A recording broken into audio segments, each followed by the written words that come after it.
Vamos a avanzar a otros temas también que están marcando la discusión pública con esta propuesta, ¿no?, de Demócratas y Amarillos por Chile, que han presentado al gobierno un proyecto en torno a la reforma de pensiones. Este documento propone, entre otras cosas, cambios a la Superintendencia de Pensiones y también indexar la edad de jubilación a la esperanza de vida, lo que se traduciría en un aumento en la edad de retiro. Vamos a entrar en más detalles para esto junto a José Pablo Arellano, economista y coordinador del equipo de pensiones de Amarillos por Chile. Muchísimas gracias, José Pablo, por estar con nosotros. Bienvenido. ¿Qué tal? Buenos días. Hola, muy buenos días. Bueno, antes de ir al fondo de la propuesta que tienen ustedes, cómo ha observado usted particularmente la discusión? ¿Ve que hay alguna viabilidad de que se llegue a un acuerdo político para tener finalmente una reforma a las pensiones? Bueno, creo que se ha avanzado. Creo que tenemos buenas noticias en el sentido de que hay un avance. Hay que recordar que partimos de un proyecto que pretendía derogar la legislación vigente y con posterioridad se ha entrado a una forma de legislar que me parece mucho más apropiada, que es entrar a producir cambios, reformar, en vez de pretender reemplazar todo el sistema. Y creo que en eso hay buenas noticias de avance. En el Senado se ha instalado una comisión técnica para apoyar este tema. Cuando hacemos reformas en materia de pensiones hablamos de largo plazo, de muchos años en que se producen los efectos. Entonces tenemos que analizar con precisión sus efectos técnicos. José Pablo, creo que esta propuesta que ustedes están entregando, que ya la vamos a ir desmenuzando, ¿es algo nuevo? ¿Es algo que no ha estado en la discusión? ¿Es algo que el gobierno eventualmente conoce y no ha acogido? ¿Por qué ahora, después de todo el tiempo que ha pasado, seguir introduciendo modificaciones o ideas? No, la verdad es que estamos en un proceso en el cual primero estamos apoyando ciertas ideas que durante este proceso en las cuales se ha avanzado. La primera que quisiera destacar es el aumento de la pensión garantizada universal, de la PGU. Un aumento que se va a financiar con este avance que hay en el proyecto para combatir la evasión, el proyecto cumplimiento tributario. Eso va a permitir que cuando este proyecto se despache, aumente la pensión garantizada universal. Nosotros hemos apoyado e impulsado algo que también el gobierno acogió, de que este aumento de la pensión sea para el 90% de la población más necesitada, de menores ingresos, digámoslo así. Estos son 2 millones, casi 2,5 millones de personas. Y que no se extienda al 10% de mayores ingresos para los cuales no hay esta necesidad. Entonces, primero, esto es muy importante, algo que estaba de otra forma y que ahora se ha acogido y que va a beneficiar a, como digo, cerca de 2,5 millones de personas. Ya, José Pablo, segundo, sí. ¿Sí? Siga, sí. No, el segundo punto importante es el destino del 6% de cotización adicional. ¿No es cierto? Que es algo que es necesario, todos coincidimos en que hay que hacerlo, las pensiones no pueden elevarse si no ahorramos más. Bien. Y dentro de del destino de este 6%, se ha incorporado algo que consideramos muy valioso. Una parte de ese 6% va a ir a compensar, a financiar la diferencia que se produce en la esperanza de vida de las mujeres. José Pablo, ahí me quiero detener para entender bien la propuesta que hacen ustedes de Amarillo y Demócrata. El 6% que se propone, que ahí hay más o menos un consenso en que hay que subir al menos 6% de la cotización. ¿Ustedes proponen que vaya de qué manera desglosado? ¿El 6% capitalización individual o solo el 3% como es la que está siendo mayormente consensuada como propuesta?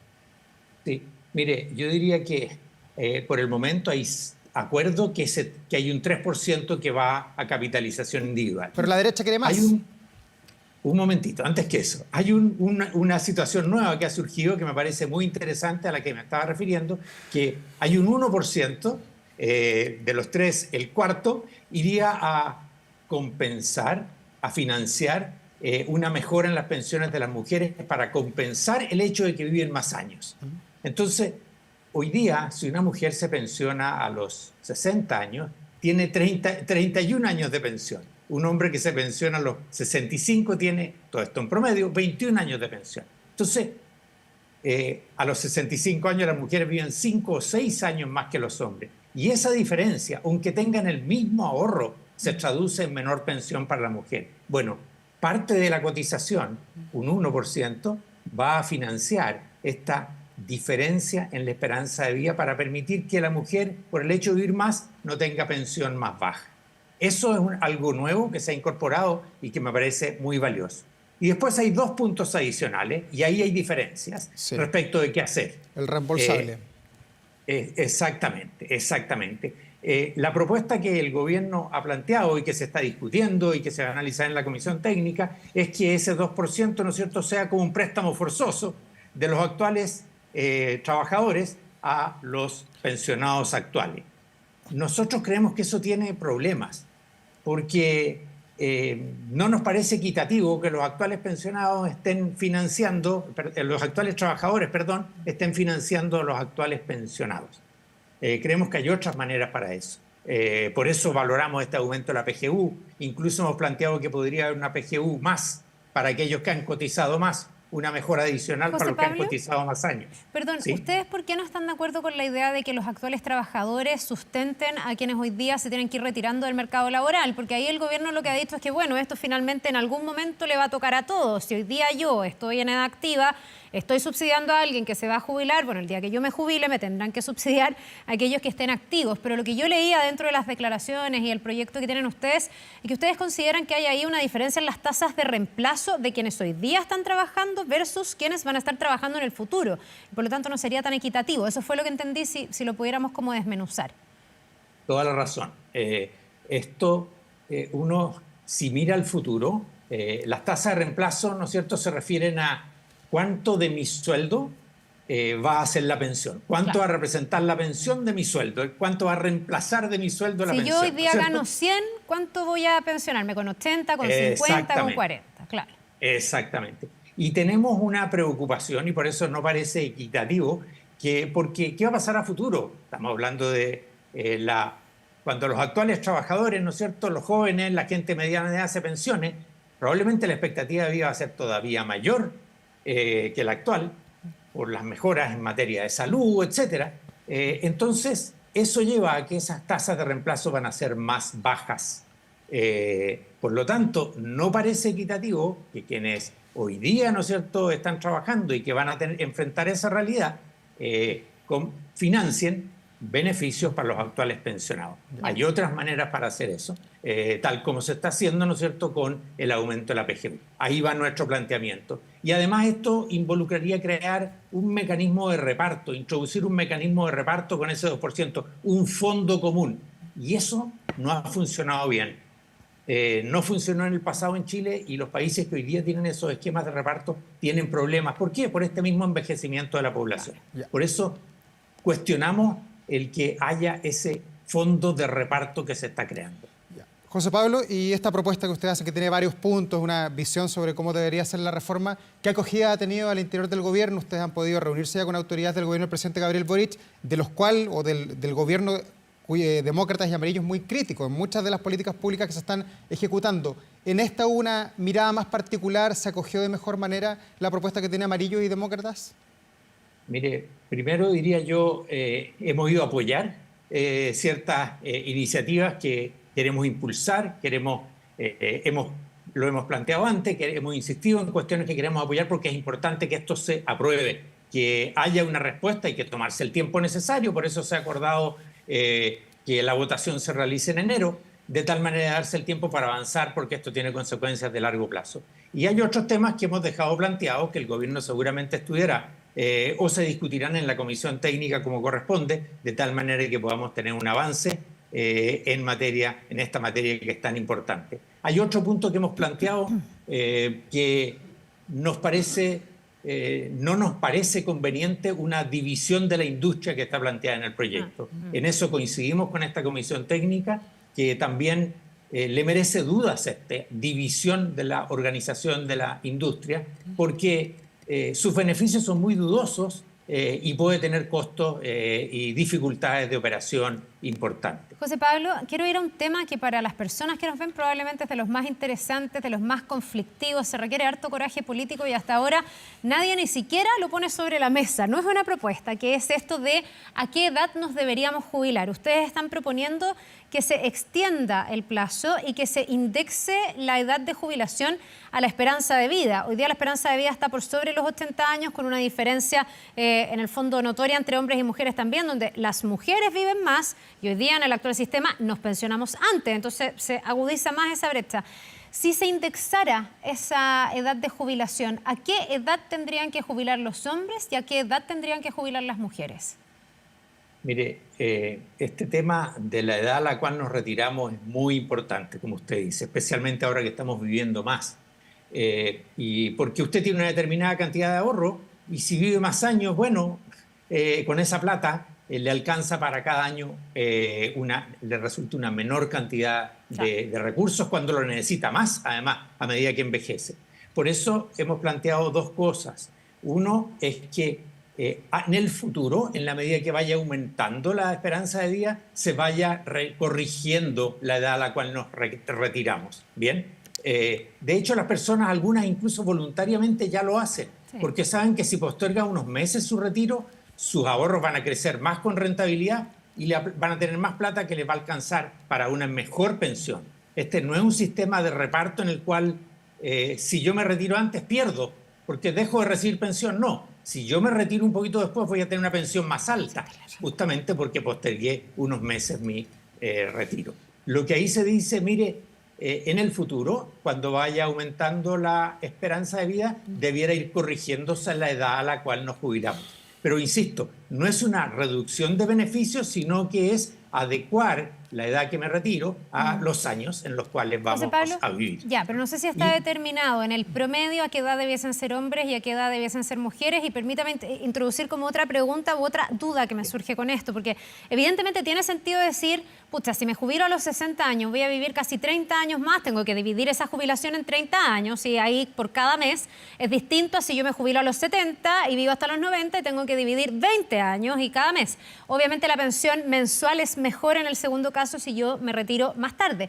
Pero también hay otro tema aquí que tiene que ver con el mercado laboral. En un mercado laboral que muchas veces jubila a las personas a los 50 años y donde si tú extiendes tu vida laboral tal vez va a ser, claro, para tener un poquitito más de ahorro, pero mucho menos de lo que ganaste cuando eras un poco más joven y el mercado todavía te cotizaba algo. Entonces, no sé si en esa idea y en otras y en el debate en general se está introduciendo algún tipo de corrección al mercado laboral, porque a mí me parece que mirar las pensiones sin mirar lo que pasa en el mercado laboral, con los grados de informalidad, con esto de que el mercado te jubila temprano, no tiene tanto sentido. Ahí habrá correcciones anteriores que hacer, ¿o no?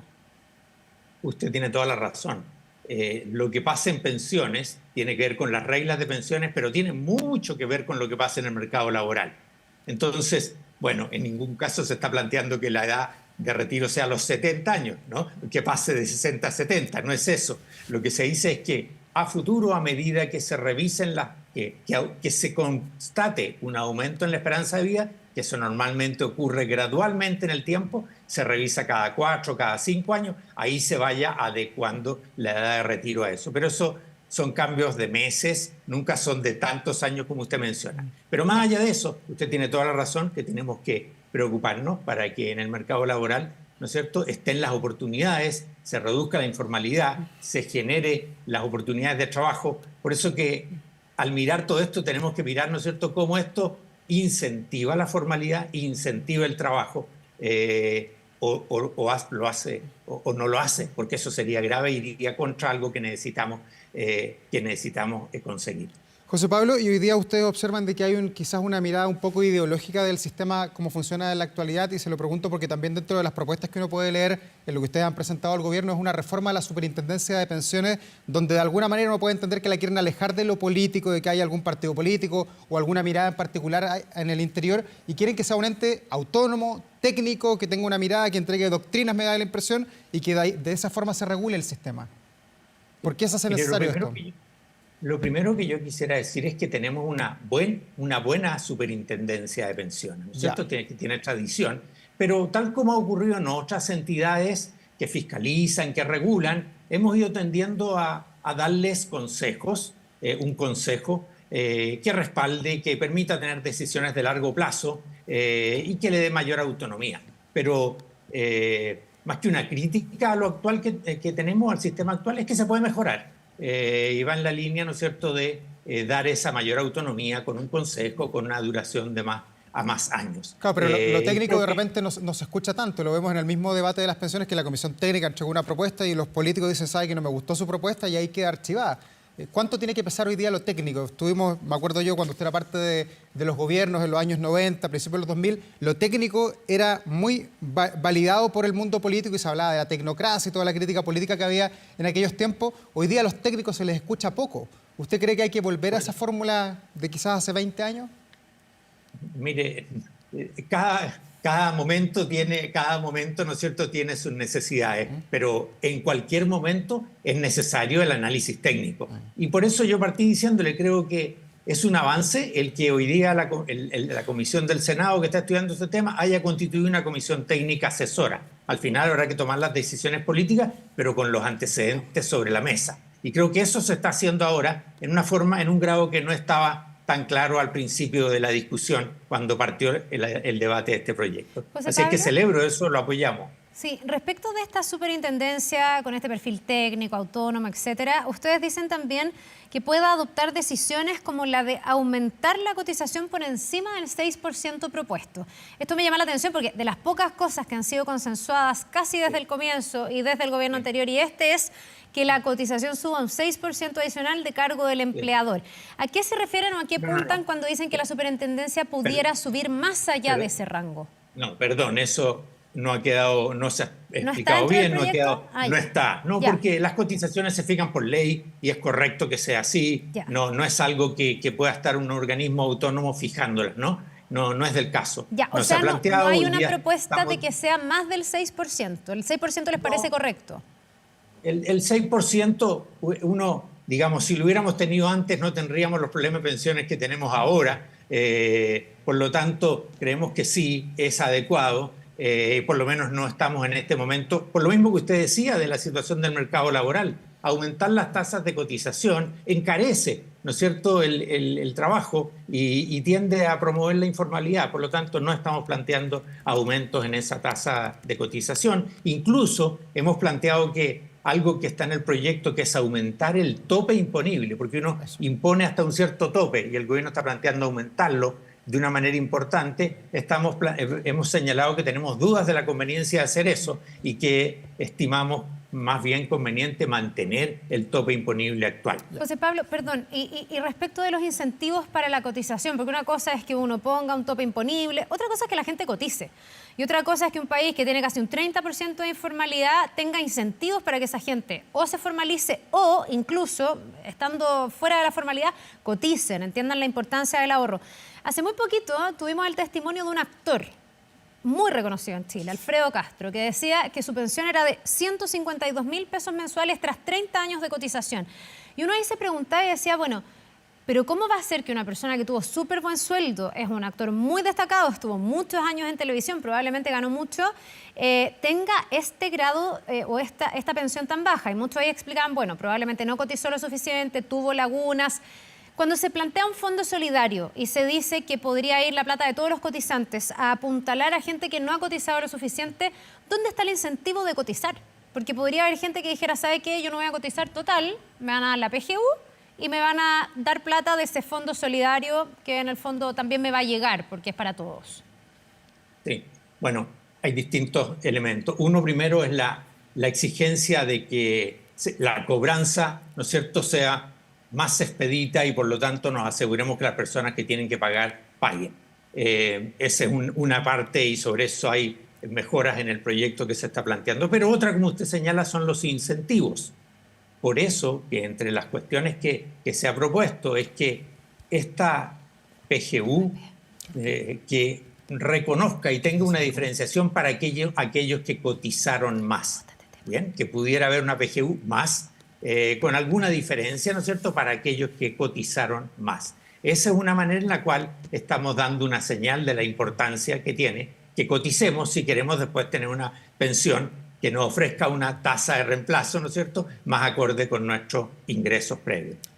José Pablo Orellano, economista, además coordinador del equipo de pensiones de Amarillos por Chile. Muchas gracias por esta entrevista. Gracias además por ayudarnos a comprender el momentum que se está viviendo en medio de esta discusión. Que le vaya muy bien. Gracias, José Pablo. Gracias a ustedes. Gracias, buen día. Adiós.